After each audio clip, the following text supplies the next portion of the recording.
అందరికీ నమస్కారం.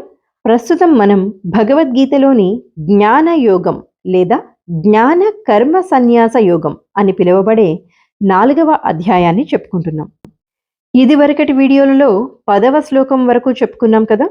ఇక ఈ రోజు వీడియోలో 11వ శ్లోకం నుండి 15వ శ్లోకం వరకు గల శ్లోకాలు మరియు భావాలు తెలుసుకుందాం. ఈ వీడియోపై మీ అభిప్రాయాన్ని కమెంట్ రూపంలో తెలియజేయగలరు. మరియు ఈ వీడియోకి ఒక లైక్ ఇచ్చి ప్రోత్సాహపరచమని మనవి.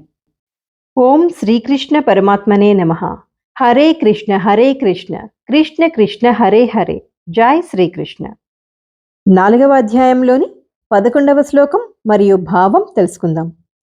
ఏ యథా మాం ప్రపద్యంతే తాంస్తథైవ భజామ్యహం మమ వర్తానువర్తంతే మనుష్యాః పార్థ సర్వసః.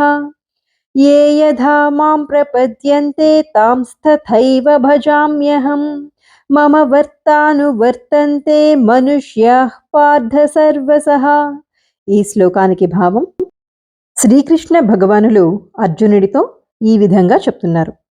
పార్థ, ఎవరు నన్ను ఏ విధంగా ఆశ్రయిస్తారో అనగా ఏ విధంగా కొలుస్తారో వారిని నేను అదే విధంగా అనుగ్రహిస్తాను. ప్రతి ఒక్కరూ అన్ని విధాలుగా నా మార్గాన్నే అనుసరిస్తారు అని భావం. జ్ఞానయోగంలోని 12వ శ్లోకం. కాంక్షం తః కర్మణాం సిద్ధిం యజంత ఇహ దేవతా క్షిప్రం హి మానుషే లోకే సిద్ధిర్భవతి కర్మజా. కాంక్షం తః కర్మణాం సిద్ధిం యజంత ఇహ దేవతా క్షిప్రం హి మానుషే లోకే సిద్ధిర్భవతి కర్మజా. ఈ శ్లోకానికి భావం, ఈ లోకంలో కర్మఫలాన్ని ఆశించేవారు ఇతర దేవతలను పూజిస్తారు. ఎలా అంటే మనుష్య లోకంలో కర్మ ఫలసిద్ధి ఆ దేవతల ద్వారా వారికి శీఘ్రముగా అంటే తొందరగా లభిస్తుంది అని భావం. 4వ అధ్యాయంలోని 13వ శ్లోకం. ఇక్కడ శ్లోకాలన్నీ కూడా కొంచెం కష్టంగానే ఉన్నాయి. పాడాలి అనుకునేవారు మొదట గమనించి తర్వాత నాతో పాటు పాడడానికి ప్రయత్నించగలరు. చాతుర్వర్ణ్యం మయా సృష్టం గుణకర్మ విభాగసః తస్య కర్తారమపి మాం విద్య కర్తారమవ్యయం. చాతుర్వర్ణ్యం మయా సృష్టం గుణకర్మ విభాగసః తస్య కర్తారమపి మాం విద్య కర్తారమవ్యయం. ఈ శ్లోకానికి భావం, గుణములను మరియు కర్మములను బట్టి 4 వర్ణాలను నేనే సృష్టించాను. ఈ వర్ణ విభజనకు నేనే కర్తనైనప్పటికీ దాని ఆచరణలోని లోపాలకు నేను కర్తను కాను.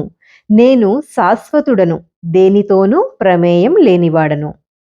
దీని అర్థం ఈ పాటికే మీకు అర్థమై ఉంటుందిగా. 4 వర్ణాలు అంటే బ్రాహ్మణులు, క్షత్రియులు, వైశ్యులు మరియు శూద్రులు. ఇక్కడ శ్రీకృష్ణుల వారు ఏం చెప్తున్నారంటే ఈ 4 వర్ణాలను కూడా నేనే సృష్టించాను.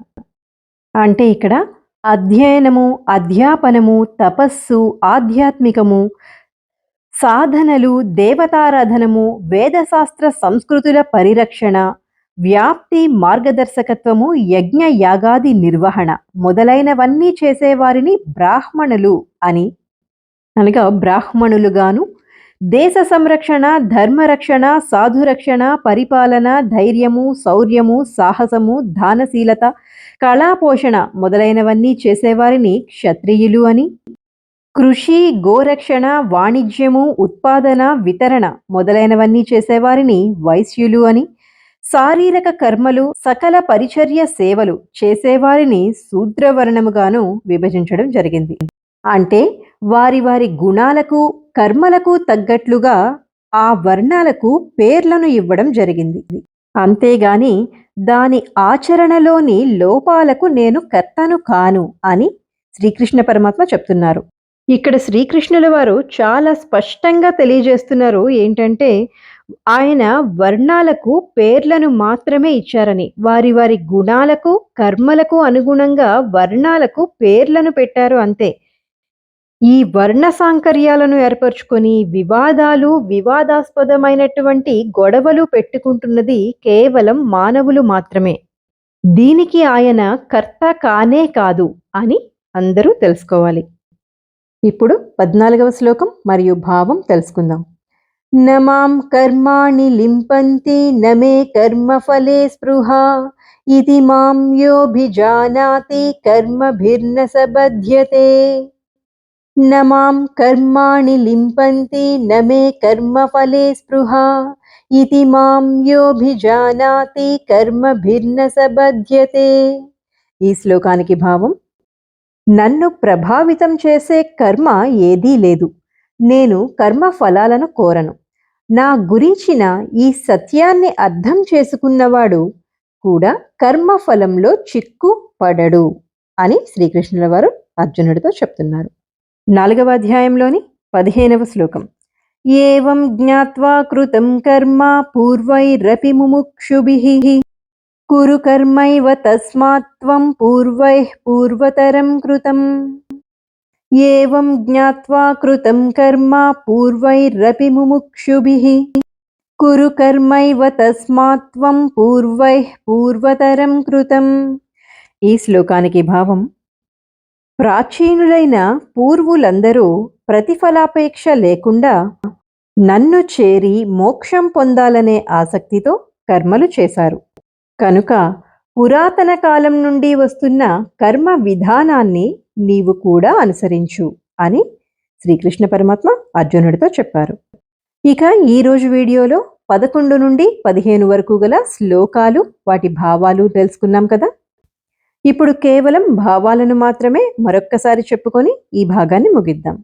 11వ శ్లోకంలో శ్రీకృష్ణుల వారు ఈ విధంగా చెప్తున్నారు: పార్థ, ఎవరు నన్ను ఏ విధంగా కొలుస్తారో వారిని నేను అదే విధంగా అనుగ్రహిస్తాను. మనుష్యులు అన్ని విధాల నా మార్గాన్నే అనుసరిస్తారు. 12వ శ్లోకంలో ఈ లోకాన కర్మఫలమును ఆశించువారు ఇతర దేవతలను పూజిస్తారు. ఎందువలనంటే మనుష్య లోకంలో కర్మ ఫలసిద్ధి వారికి చాలా తొందరగా లభిస్తుంది ఆ దేవతలను పూజించడం ద్వారా. ఇక 13వ శ్లోకంలో ఈ విధంగా చెప్తున్నారు: గుణములను బట్టి కర్మములను బట్టి నేను 4 వర్ణాలను సృష్టించాను. ఈ వర్ణ విభజనకు నేనే కర్తనైనప్పటికీ దాని ఆచరణలోని లోపాలకు నేను కర్తను కాను. నేను శాశ్వతుడను, దేనితోనూ ప్రమేయం లేనివాడను. శ్లోకానికి భావం చెప్పుకున్నప్పుడు ఇది మనం చాలా వివరంగా విపులంగా చెప్పుకున్నాం. మళ్ళీ వినాలనుకునేవారు 13వ శ్లోకం యొక్క భావాన్ని మరొక్కసారి వినగలరు. 14వ శ్లోకంలో ఈ విధంగా చెప్తున్నారు: నాకు కర్మ ఫలాసక్తి లేదు, కనుక కర్మలు నన్ను అంటవు. ఈ విధంగా నా తత్వాన్ని తెలుసుకున్నవారు కర్మబద్ధులు కారు. అంటే నా గురించిన ఈ సత్యాన్ని అర్థం చేసుకున్నవారు కర్మఫలంలో చిక్కుపడరు. ఇక 15వ శ్లోకంలో ఈ విధంగా చెప్తున్నారు: మోక్షం పట్ల ఆసక్తి కలిగిన పూర్వులు కూడా ఈ విషయం గుర్తించే కర్మలు చేశారు. కనుక పురాతన కాలం నుంచి వస్తున్న ఈ కర్మ విధానాన్ని నీవు కూడా అనుసరించు అని శ్రీకృష్ణ పరమాత్మ అర్జునుడితో చెప్పారు. వచ్చే వీడియోలో మనం 16వ శ్లోకం నుండి శ్లోకం మరియు భావం చెప్పుకుందాం. ఇదివరకటి వీడియోలను ఎవరైనా వినాలనుకుంటే డిస్క్రిప్షన్లోను కమెంట్స్లోనూ కూడా లింక్ ఇచ్చాను, దయచేసి గమనించగలరు. భగవద్గీత మీద ఆసక్తి ఉన్నవారికి మన వీడియోలను షేర్ చేయడం మర్చిపోకండి. భగవద్గీతను తెలుసుకుందాం, సనాతన ధర్మాన్ని చాటి చెప్పుదాం. జై శ్రీకృష్ణ.